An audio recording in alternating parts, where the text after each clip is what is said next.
Good afternoon friends. आज एक बार फिर हम आपके लिए एक नया कॉन्सेप्ट लेकर आए हैं, Keynesian theory of employment. Keynesian theory of employment अथवा कीन्स के रोजगार की सिद्धांत की अगर हम बात करें तो यह सिद्धांत जो है वो पूरी तरीके से प्रतिष्ठित अर्थशास्त्रियों के सिद्धांत की आलोचना पर आधारित था। प्रतिष्ठित अर्थशास्त्रियों का सिद्धांत जो था वो कुछ उसकी मान्यताएं थी, उन सभी मान्यताओं की पूरी तरीके से कीन्स ने खंडन किया, उसकी आलोचना की और उसकी आलोचना के आधार पर अपना नया कॉन्सेप्ट उन्होंने दिया, अपने नए अजम्पशंस के साथ उन्होंने कीन्सियन थ्योरी ऑफ एम्प्लॉयमेंट दिया, एक नया सिद्धांत। उन्होंने 1936 में एक बुक लिखी, कीन्स ने 1936 में एक बुक लिखी जिसका नाम था general theory of employment, interest and money. 1936 में कीन्स ने ये बुक लिखा और इस बुक में उन्होंने एक रोजगार का सिद्धांत दिया, जिसको उत्पादन का सिद्धांत भी कह सकते हैं, रोजगार का सिद्धांत अथवा आय का सिद्धांत भी हम कह सकते हैं। तो ये जो सिद्धांत कीन्स ने दिया था ये पूरी तरीके से प्रतिष्ठित अर्थशास्त्रियों के सिद्धांत की आलोचना पर आधारित था। तो हम आइए देखते हैं कि प्रतिष्ठित अर्थशास्त्रियों का जो सिद्धांत था उसकी जो मान्यताएं थी, जो अजम्पशन थे वो क्या क्या थे। तो बहुत तो नहीं हम, लेकिन उसकी कुछ अजम्पशन हम आपको बताएंगे जिसकी आलोचना पर आधारित ये कीन्स का ये सिद्धांत था। तो पहला अजम्पशन की बात अगर हम करें, पहला अजम्पशन था कि ये हमेशा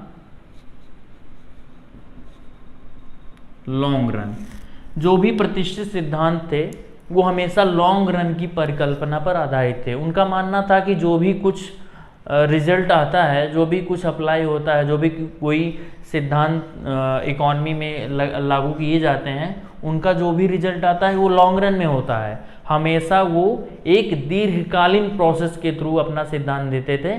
तो ये जो लॉन्ग रन है इसकी आलोचना कीन्स ने की। इसके बाद ये दूसरा है perfect competition.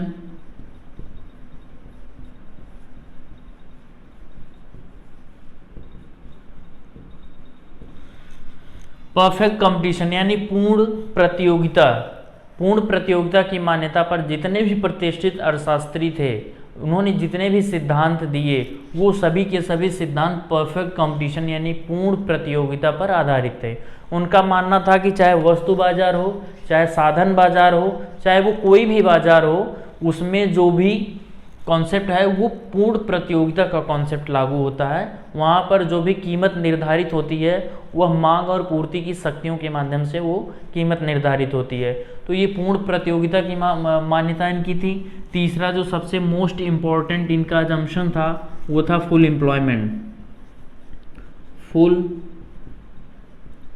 Employment. Classical economist ये मानते थे कि अर्थव्यवस्था में यानी इकोनॉमी में हमेशा फुल एम्प्लॉयमेंट पाया जाता है। अल्प रोजगार अथवा अंडर एम्प्लॉयमेंट की समस्या कभी कभी उत्पन्न होती है, जो कि निवेश और बचत के माध्यम से उसको पूरा किया जा सकता है अथवा फुल एम्प्लॉयमेंट के पर लाया जा सकता है। तो इनकी ये जो मान्यता थी फुल एम्प्लॉयमेंट की, इनका कहना था कि ये अर्थव्यवस्था में हमेशा फुल एम्प्लॉयमेंट पाया जाता है। तो फुल एम्प्लॉयमेंट की अगर बात करें तो जेबी से का कहना था, एक प्रतिष्ठित अर्थशास्त्री थे जेबी से, जीन बैप्टिस्टे से, इनका पूरा नाम था जीन बैप्टिस्टे से। इनका बाजार का नियम, law of market, law of market, इनका ये फेमस है बाजार का नियम। ये बहुत इंपॉर्टेंट है, इसको आप नोट भी कर सकते हैं, लॉ ऑफ मार्केट अथवा बाजार का नियम। उनका कहना था कि पूर्ति अपनी मांग स्वयं पैदा करती है। पूर्ति अपनी मांग स्वयं पैदा करती है, या कह सकते हैं supply creates it's on demand.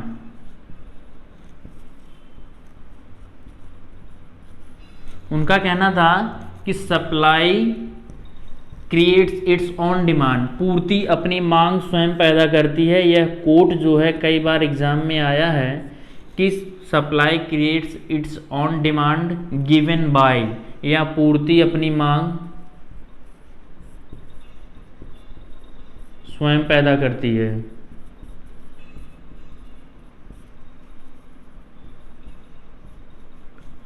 इस तरीके से ये कोड भी आया है कई बार एग्जाम में, तो ये आप याद रखिएगा। Supply creates it's on demand किसने दिया? जेबी से ने।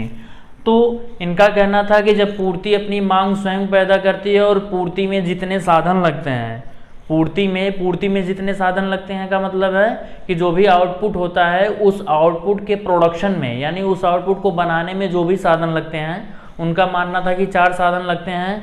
भूमि लगती है, पूंजी लगता है, श्रम लगता है, संगठन लगता है। तो इन चारों साधन की अपनी अपनी कुछ रिवार्ड्स होते हैं, अपने अपने कुछ आय होते हैं। और वो जो आय होता है, जैसे मान लीजिए कोई प्रोडक्शन है, किसी वस्तु का प्रोडक्शन हो रहा है, इसमें 4 फैक्टर लग रहे हैं, 4 फैक्टर लग रहे हैं, चारों की इनकम होगी। इन चारों की जो इनकम होगी इस सप्लाई के बराबर होगी। और इनकी इनकम, ये जितना इनकम इनका मिलता है वो सभी इनकम का ये क्या करते हैं? डिमांड कर लेते हैं। तो जितना आउटपुट होता है उतनी की डिमांड हो जाती है, यानी पूर्ति जितनी होती है और मांग, वो पूर्ति अपनी मांग स्वयं पैदा कर लेती। कैसे? इस आउटपुट में जितने भी साधन लगते हैं उन साधनों की एक आय होती है और वो अपनी आय का पूरा भाग जो है इस वस्तु की पूर्ति पर मांग करने में खर्च कर देते हैं। तो इस तरीके से जेबीसी का कहना था कि कभी भी सप्लाई यानी ओवर प्रोडक्शन नहीं होगा, और जब कभी भी ओवर प्रोडक्शन नहीं होगा तो इस तरीके से कभी भी अनएम्प्लॉयमेंट की समस्या नहीं आएगी। और जब अनएम्प्लॉयमेंट की समस्या नहीं आएगी तो हमेशा अर्थव्यवस्था में जो है वो पूर्ण रोजगार बना रहेगा। तो हालांकि ये जो इनकी मान्यताएं थी, बाद में जब जॉर्ज मेनार्ड कीन्स आए, उन्होंने एक इकोनॉमिक रेवोल्यूशन लाया, यानी वो जो है आर्थिक क्रांति लाए। तो उन्होंने ये जो बुक लिखी है, विश्व युद्ध के बाद जब महामंदी थी, तीसा की मंदी यानी 30s की जो महामंदी थी, ग्रेट डिप्रेशन, उसके बाद इस बुक को उन्होंने लिखा और इसमें उन्होंने क्लासिकी सिद्धांत जितने थे सबकी आलोचना की और सबका खंडन करने के बाद उन्होंने दिया। तो इस तरीके से जो आलोचना करते हैं कीन्स, उनका कहना है कि लॉन्ग रन कभी होता ही नहीं है, यानी दीर्घकालीन की जो मान्यता है प्रतिष्ठित अर्थशास्त्रियों की, ये सर्वथा गलत है, ये पूरी तरीके से गलत है। कीन्स का कहना था कि लॉन्ग रन में कभी कोई जीवित नहीं रहता है। तो हमेशा कीन्स जो बात करते थे, कीन्स की जो मान्यता थी वो क्या थी? शॉर्ट रन की। इनका जो भी सिद्धांत है वो शॉर्ट रन का है, यानी अल्पकालीन है। कीन्स के जो भी सिद्धांत हैं वो शॉर्ट रन में अप्लाई होते हैं। वो बोलते हैं कि लॉन्ग रन में सभी मर जाते हैं, इसलिए शॉर्ट रन की मान्यता को इन्होंने प्रेफर किया। इसके बाद वो कहते हैं कि परफेक्ट कंपटीशन नहीं होता है, किसी भी इकोनॉमी में परफेक्ट कंपटीशन नहीं पाया जाता है। वहाँ परफेक्ट कंपटीशन और मोनोपोली के बीच का जो सिचुएशन होता है इकोनॉमी में, हमेशा व्यवहारात्मक रूप से हमेशा वही पाया जाता है। तो ये मान्यता इनकी गलत हो गई। इसके बाद फुल एम्प्लॉयमेंट की बात करते हैं। कीन्स का कहना था कि इकोनॉमी में कभी भी फुल एम्प्लॉयमेंट नहीं होता है। अगर कभी मान लीजिए फुल एम्प्लॉयमेंट हो गया तो वो सिचुएशन जो है कुछ क्षणों के लिए रह सकती है, अदरवाइज इकोनॉमी में हमेशा अंडर एम्प्लॉयमेंट होता है। क्या होता है? अंडर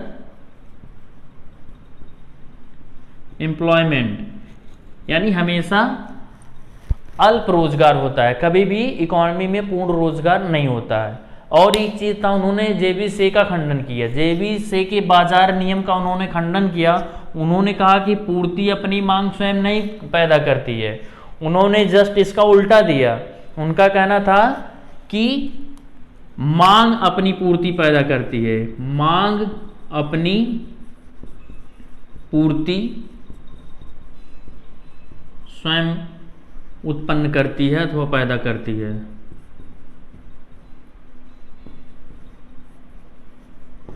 इसका मतलब है demand creates its own supply. JBC के बाजार नियम का खंडन करने के बाद इन्होंने कहा कि वह पूर्ति नहीं है जो कि रोजगार को बढ़ाने में मदद करती है, वह मांग है जो कि रोजगार, आय और उत्पादन को बढ़ाने में मदद करती है। तो आइए देखते हैं कि किस तरह से कीन्स ने अपने सिद्धांत को एक्सप्लेन किया। इसको हम यहाँ मिटा देते हैं।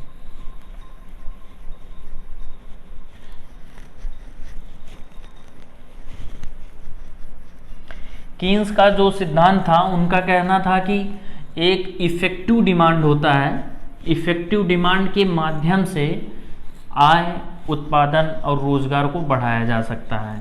उन्होंने जेबीसी के पूर्ति यानी बाजार का जो नियम था उसका पूरी तरीके से खंडन किया। इसके बाद उन्होंने मांग की बात की।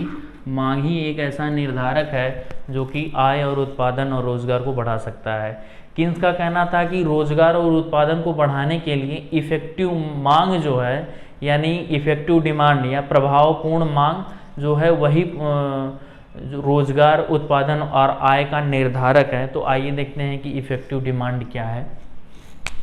अगर बात हम इफेक्टिव डिमांड की करें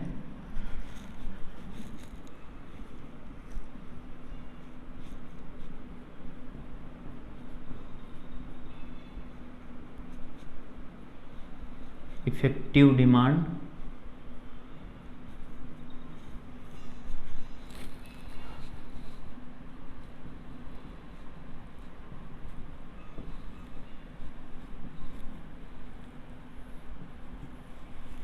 इफेक्टिव डिमांड यानी प्रभावपूर्ण मांग। उनका कहना था कि प्रभावपूर्ण मांग को बढ़ाकर रोजगार, उत्पादन और आय को बढ़ाया जा सकता है। और ये प्रभावपूर्ण मांग जो है वो दो चीजों पर निर्भर करता है। एक है आपका सप्लाई यानी aggregate supply function. Aggregate supply function, aggregate supply function का मतलब है कि जो भी कुल उत्पादन होता है अर्थव्यवस्था में, उसको बेचकर एक आवश्यक आय जो प्राप्त होता है, वही क्या है, एग्रीगेट सप्लाई फंक्शन है या एग्रीगेट सप्लाई। आवश्यक आय, इसको उन्होंने आवश्यक आय कहा, आवश्यक आय, या कहीं कहीं पे उन्होंने इसको लागत भी कहा, आवश्यक आय या लागत, दो चीजें कही। एग्रीगेट सप्लाई फंक्शन, आवश्यक आय अथवा लागत, यानी जो भी इकॉनमी में प्रोडक्शन होता है उसको बेचकर उद्यमी जो एक आवश्यक आय को प्राप्त करते हैं, वही एग्रीगेट सप्लाई फंक्शन है। दूसरा क्या है, aggregate demand function. Aggregate demand function क्या है, इसको जानिए आप। एग्रीगेट डिमांड फंक्शन का मतलब है कि जो भी अर्थव्यवस्था में प्रोडक्शन होता है उसको बेचकर जो भी उद्यमी होते हैं उसको बेचकर जो एक इनकम प्राप्त करने की उम्मीद रखते हैं या आशा रखते हैं, वही एग्रीगेट डिमांड फंक्शन होता है। इसको प्रत्याशित आय भी कहते हैं। इसको क्या कहते हैं, प्रत्याशित आय। ये आवश्यक आय है, इतना आना चाहिए, और ये प्रत्याशित आय है। एग्रीगेट डिमांड फंक्शन जो होता है वो प्रत्याशित आय है, उद्यमी इतना पाने की उम्मीद रखते हैं अथवा आशा रखते हैं। तो ये जो एग्रीगेट डिमांड फंक्शन है, या यहाँ से देखते हैं एग्रीगेट सप्लाई फंक्शन है, जो भी इकॉनमी में मशीन वगैरह होता है, प्रोडक्शन में जो भी उसके इनपुट होते हैं, मशीन हो गया, बिल्डिंग्स हो गया, या जो भी और मटेरियल, हैवी मटेरियल हो गए, उनकी जो अल्पकाल में उनका जो पूर्ति कीमत होता है, इनकी जो कीमत होती है वो क्या होती है, स्थिर रहती है। तो इस तरीके से एग्रीगेट सप्लाई फंक्शन जो है अल्पकाल में ये स्थिर रहेगी, ये नहीं बदलेगी। तो बात अब डिपेंड करती है एग्रीगेट डिमांड फंक्शन की। एग्रीगेट डिमांड फंक्शन दो चीज़ों पर डिपेंड करता है। एग्रीगेट डिमांड फंक्शन दो चीज़ों पर, क्या क्या ये दो चीज़ें हैं, आइए देख लेते हैं। एग्रीगेट डिमांड फंक्शन दो चीज़ों पर डिपेंड करता है।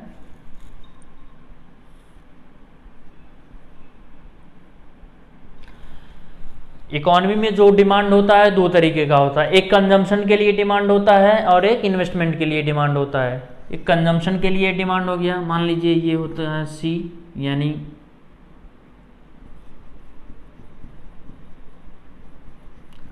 कंजम्पशन के लिए डिमांड हो गया, और ये डिमांड हो गया इन्वेस्टमेंट के लिए।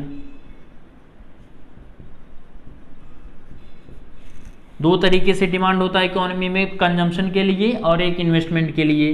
अब अगर बात हम कंजम्पशन की करें तो कंजम्पशन जो है, कंजम्पशन किसका फंक्शन है? C function of Y, C function of Y, यानी इनकम के बढ़ने के साथ साथ कंजम्पशन बढ़ता है, या कंजम्पशन अगर बढ़ेगा तो एग्रीगेट डिमांड फंक्शन बढ़ेगा, और एग्रीगेट डिमांड फंक्शन बढ़ेगा तो इफेक्टिव डिमांड बढ़ेगा, इफेक्टिव डिमांड बढ़ेगा तो आउटपुट यानी उत्पादन बढ़ेगा, इनकम बढ़ेगा, रोजगार बढ़ेगा।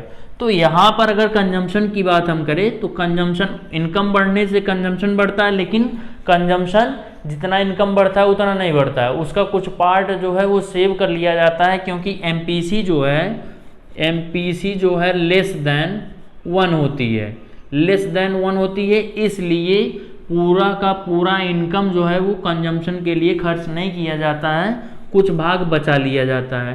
तो कंजम्पशन को बढ़ाने के लिए, उपभोग को बढ़ाने के लिए एमपीसी को बढ़ाया जा सकता है, एमपीसी को बढ़ाकर कंजम्पशन बढ़ाया जा सकता है, इसके बाद एग्रीगेट डिमांड फंक्शन बढ़ाकर इफेक्टिव डिमांड को बढ़ाया जा सकता है।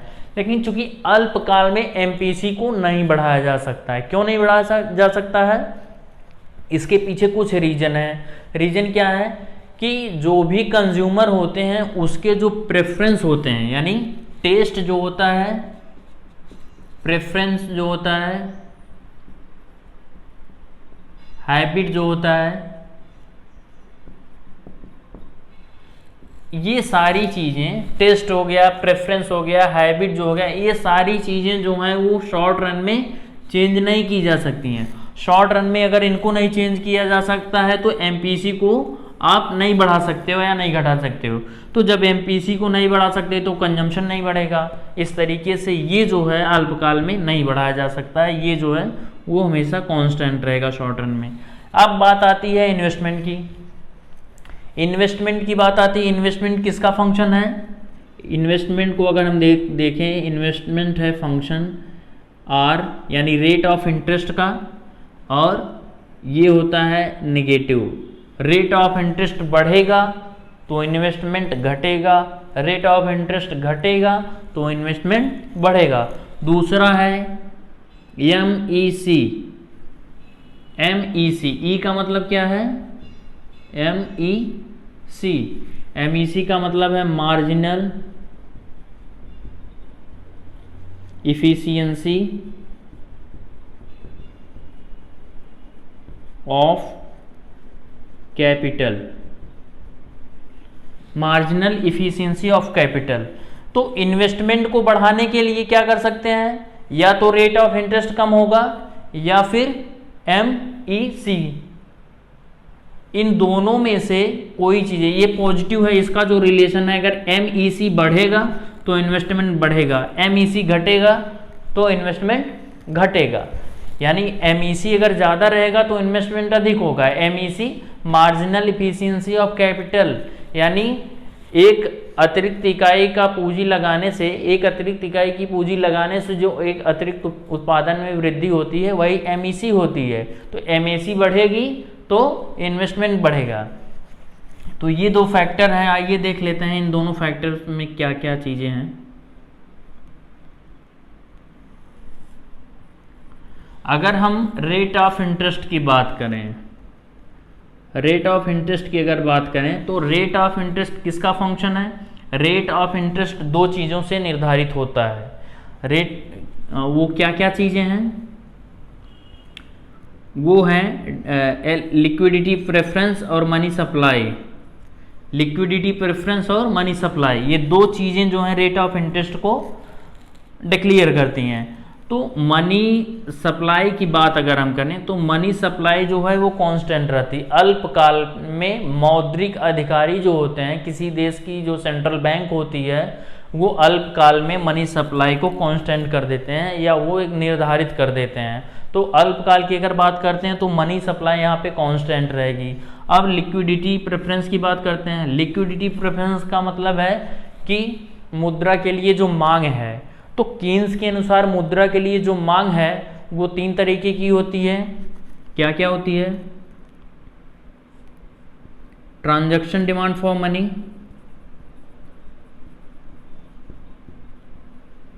Transaction demand for money, transaction के लिए वो डिमांड करते हैं। दूसरा क्या है? Precautionary,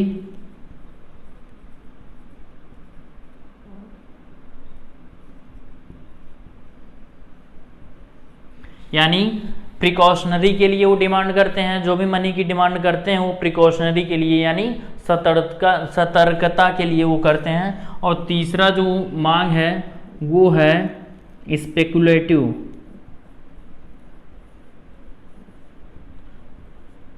speculative demand for money यानी सट्टा के लिए। तो ये जो दो डिमांड हैं ट्रांजैक्शन के लिए और प्रिकॉशनरी के लिए, ये इनकम का फंक्शन है। और ये जो स्पेकुलेटिव डिमांड फॉर मनी है ये रेट ऑफ इंटरेस्ट का फंक्शन है।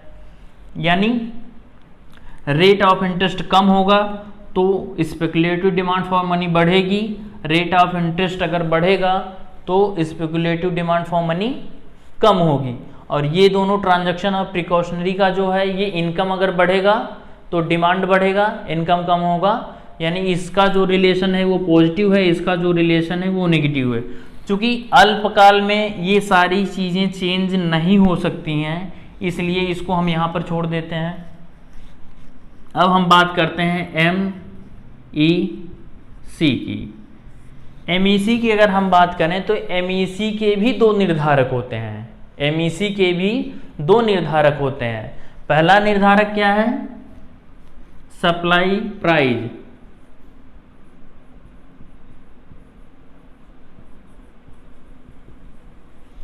और दूसरा निर्धारक क्या है? Expected income.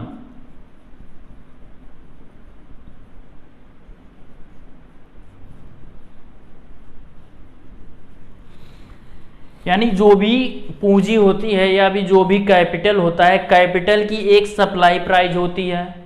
कैपिटल को जब भी हम इन्वेस्ट करते हैं तो उसकी एक प्राइस होती है, उसी को हम क्या कहते हैं? सप्लाई प्राइस होती है। दूसरी चीज़ ये है कि उस कैपिटल को जब हम इन्वेस्ट करते हैं तो उससे एक एक्सपेक्टेड इनकम का हम उम्मीद करते हैं कि इतना इनकम हमको प्राप्त होगी। तो शॉर्ट रन की बात करें तो ये सप्लाई प्राइस यानी कैपिटल का जो भी प्राइस होगा, जो भी सप्लाई प्राइस होगा वो कांस्टेंट होगा। और ये एक्सपेक्टेड इनकम जो है, जो भी इन्वेस्टर्स हैं उनके ऊपर डिपेंड करता है। तो इस तरीके से यहाँ पर देखा जाए तो इसका भी कोई निर्धारक नहीं है, ये चूंकि ये जो है वो इन्वेस्टर पे डिपेंड करता है। तो कुल मिलाकर कीन्स का कहना था कि इफेक्टिव डिमांड बढ़ाने के लिए यहाँ पर इन सारी चीज़ों में से कोई भी चीज़ें जो हैं या कोई भी जो है निर्धारक तत्व जो हैं वो इफेक्टिव डिमांड को बढ़ाने में अल्पकाल में असमर्थ हैं। उन्होंने कहा कि हाँ कुछ हद तक रेट ऑफ इंटरेस्ट को कम करके ये इन्वेस्टमेंट को बढ़ाया जा सकता है, जिसके माध्यम से इफेक्टिव डिमांड को बढ़ाया जा सकता है। तो यहाँ पे उन्होंने कुछ हद तक की बात कहा, फिर भी उन्होंने कहा कि पूर्ण रोजगार नहीं प्राप्त किया जा सकता है। रेट ऑफ इंटरेस्ट को कम करके पूर्ण रोजगार नहीं प्राप्त किया जा सकता है। हाँ थोड़ा बहुत जो है उन्होंने कहा कि आउटपुट को बढ़ाया जा सकता है या रोजगार या इनकम को बढ़ाया जा सकता है। तो इन्होंने एक डायग्राम दिया, इसको आप देख लीजिए पहले, फिर हम आपको एक डायग्राम बना के दिखाते हैं कि किस तरह से इन्होंने अपना एक डायग्राम दिया। इन्होंने कहा कि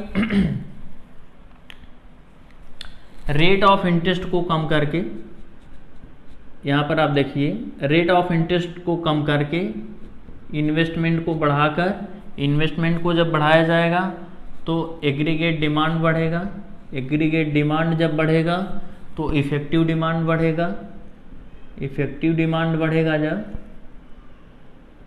इफेक्टिव डिमांड बढ़ेगा, इफेक्टिव डिमांड बढ़ने के साथ साथ आपका आउटपुट बढ़ेगा, आउटपुट बढ़ने के बाद इनकम बढ़ेगा, इनकम बढ़ने के बाद आपका एम्प्लॉयमेंट बढ़ेगा। इस तरीके से इन्होंने एक दिया, इस तरह उन्होंने दिया। तो कुछ हद तक ये काम करता है। तो किस तरीके से ये काम करता है ये हम देखते हैं आगे।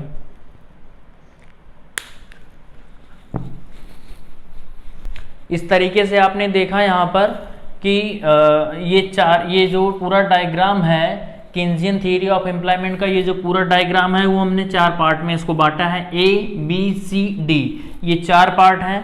4 पार्ट में आप देखिए यहाँ पर हमने इस एक्सिस पे क्वांटिटी ऑफ मनी लिया है, इस एक्सिस पे इनकम अथवा एम्प्लॉयमेंट को लिया है, और इस एक्सिस पे हमने क्या लिया है, इन्वेस्टमेंट और सेविंग को लिया है।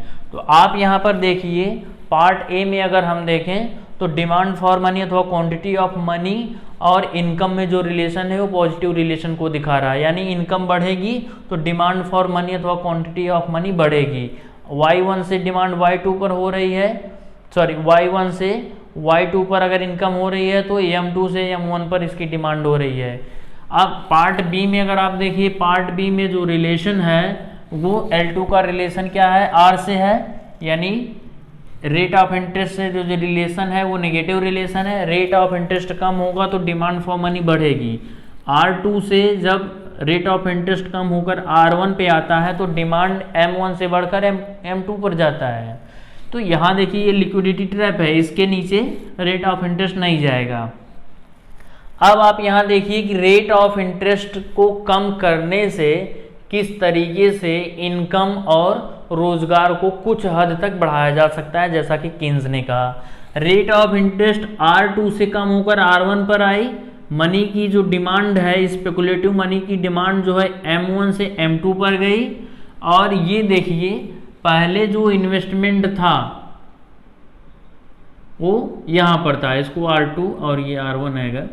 तो पहले इन्वेस्टमेंट कितना था, और ये जो लाइन है वो MEC की लाइन है या इन्वेस्टमेंट की लाइन हम कह सकते हैं। ये जो कर्व है MEC की अथवा इन्वेस्टमेंट का कर्व है। तो यहाँ पर देखिए जब रेट ऑफ इंटरेस्ट OR2 रहता है तो MEC कितनी है इसकी, यहाँ पर MEC है, A पॉइंट पर इसकी MEC है, तो इन्वेस्टमेंट कितना होता है OI I1 के बराबर इन्वेस्टमेंट होता है। अब रेट ऑफ इंटरेस्ट यहाँ से कम होकर यहाँ R1 पर आ गई, तो रेट ऑफ इंटरेस्ट जब यहाँ से कम होकर यहाँ पर आ गई तो अभी MEC कहाँ, यहाँ पर MEC देखिए MEC greater than R1, MEC greater than R1, यानी MEC अभी ज़्यादा है, और जब MEC ज़्यादा रहेगी तो इन्वेस्टमेंट बढ़ेगा, और ये तब तक इन्वेस्टमेंट बढ़ेगा कि जब तक MEC कम होकर R यानी रेट ऑफ इंटरेस्ट के बराबर नहीं हो जाती। तो यहाँ से धीरे धीरे इन्वेस्टमेंट बढ़ेगा, इन्वेस्टमेंट तब तक बढ़ेगा जब तक कि MEC इक्वल देन R1, यानी MEC R1 के बराबर नहीं हो जाती है। ये इन्वेस्टमेंट बढ़ रहा है तो OI1 से इन्वेस्टमेंट बढ़कर OI2 हो गई। अब इन्वेस्टमेंट बढ़ने से यहाँ देखिए क्या है कि इनकम बढ़ रहा है, यहाँ सेविंग और इनकम में दिखाया गया है। इनकम OY1 से OY2 होता है तो सेविंग भी यहाँ से बढ़कर यहाँ पर जा रहा है, यानी सेविंग और इनकम का जो रिलेशन दिखाया गया है वो भी पॉजिटिव है। अब बात यहाँ आती है कि इससे क्या फुल एम्प्लॉयमेंट पाया जा सकता है, तो नहीं। सपोज दैट फुल एम्प्लॉयमेंट इस पोजीशन पर है, यहाँ पर है YF, ये फुल एम्प्लॉयमेंट है, तो रेट ऑफ इंटरेस्ट को कम करके कुछ हद तक इनकम और उत्पादन और रोजगार को बढ़ाया जा सकता है, लेकिन कभी भी रेट ऑफ इंटरेस्ट को कम करके फुल एम्प्लॉयमेंट को नहीं पाया जा सकता है। तो इस तरीके से केन्स ने ये पूरा सिद्धांत अपना जो है वो दिया कि कुछ हद तक आप इनकम को बढ़ा सकते हो या रोजगार को बढ़ा सकते हो, लेकिन पूर्ण रोजगार को कभी भी रेट ऑफ इंटरेस्ट कम करके नहीं बढ़ा सकते हो। और ये मॉनेटरी पॉलिसी के तहत आता है, ये पूरा जो डायग्राम है ये मॉनेटरी पॉलिसी के तहत आता है। तो केन्स का कहना था कि मॉनेटरी पॉलिसी के तहत पूर्ण रोजगार को नहीं पाया जा सकता है, हाँ, लेकिन पूर्ण रोजगार को पाने के लिए, जो कि बहुत ही अल्पकालीन होता है, कुछ क्षणों के लिए होता है पूर्ण रोजगार, और हमेशा अर्थव्यवस्था में जो है अल्प रोजगार पाया जाता है। तो उन्होंने कहा कि पूर्ण रोजगार अगर कुछ समय के लिए लाना है या कुछ क्षण के लिए लाना है तो उसका एक ही जरिया है, और वो क्या है, फिस्कल पॉलिसी। क्या है, फिस्कल पॉलिसी। ये फिस्कल पॉलिसी के माध्यम से पूर्ण रोजगार को लाया जा सकता है। अब और ये जो फिनोमिना उन्होंने दिया ये क्या है, मॉनेटरी पॉलिसी का है। तो मॉनेटरी पॉलिसी के तहत कभी भी पूर्ण रोजगार को नहीं लाया जा सकता है, यहाँ कुछ हद तक उसको बढ़ाया जा सकता है, जैसा कि केन्स ने कहा। तो ये डायग्राम आप देख लीजिए। अब इस हम डायग्राम को मिटाते हैं और हम दिखाते हैं किस तरीके से केन्स ने जो अगला कॉन्सेप्ट दिया है वो कैसे है, किस तरीके से रोजगार को बढ़ाया जा सकता है। केन्स का कहना था कि जब महामंदी थी, महामंदी के समय में केन्स का कहना था कि मॉनेटरी पॉलिसी वहाँ पर फेल हो जाती है। जब मॉनेटरी पॉलिसी वहाँ पर फेल होती है तो उनका कहना है, चूँकि मॉनेटरी पॉलिसी इसलिए फेल होती है क्योंकि मंदी के समय में जो आशाएं होती हैं उद्यमी की वो ख़त्म हो जाती हैं, इसलिए कितना भी रेट ऑफ इंटरेस्ट कम हो जाए वो मनी की डिमांड नहीं करते हैं, इन्वेस्टमेंट नहीं करते हैं, इसलिए मॉनेटरी पॉलिसी वहाँ पर फेल हो जाती है। तो उनका कहना था कि जब मॉनेटरी पॉलिसी मंदी के समय में फेल हो जाती है तो ऐसी सिचुएशन में राज्य को हस्तक्षेप करना चाहिए, राज्य को यानी स्टेट को, किसी भी देश को अपनी अर्थव्यवस्था में हस्तक्षेप करना चाहिए, जो कि प्रतिष्ठित अर्थशास्त्रियों की जो मान्यता थी उसके बिल्कुल विपरीत। प्रतिष्ठित अर्थशास्त्री अहस्तक्षेप की बात बोलते थे। तो यहाँ पर केन्स ने जो बताया वो fiscal policy,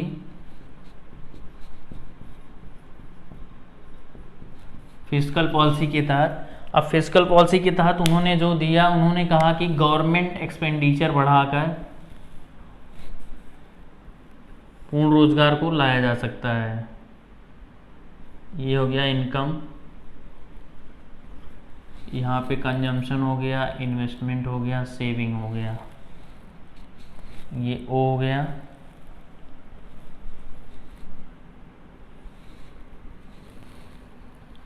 y equal to C plus S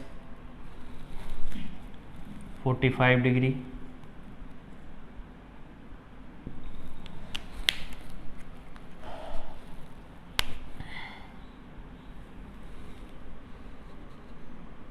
y equal to C plus आई।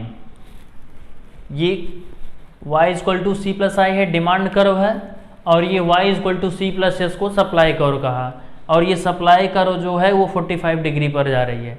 अब केन्स का कहना था कि ये जो है अंडर एम्प्लॉयमेंट में है, ये y1 जो है, ये स्थिति जो है वो अंडर एम्प्लॉयमेंट की है।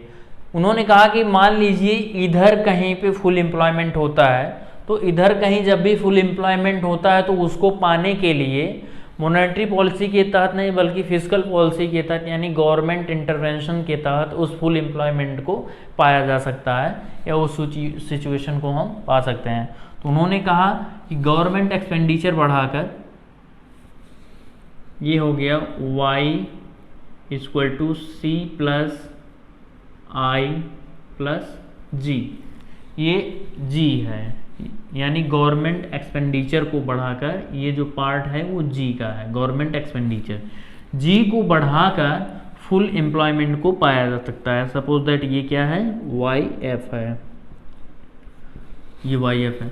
तो इस तरीके से आपने देखा कि कैसे केन्स का रोजगार काम करता है। मॉनेटरी पॉलिसी जब फेल हो जाती है तो उस समय में फिस्कल पॉलिसी यानी गवर्नमेंट एक्सपेंडिचर के तहत फुल एम्प्लॉयमेंट को पाया जा सकता है। तो इस तरीके से आज हमने केन्स का जो रोजगार का सिद्धांत था वो आपको बताया। अगली क्लास के लिए वेट कीजिए। Thank you.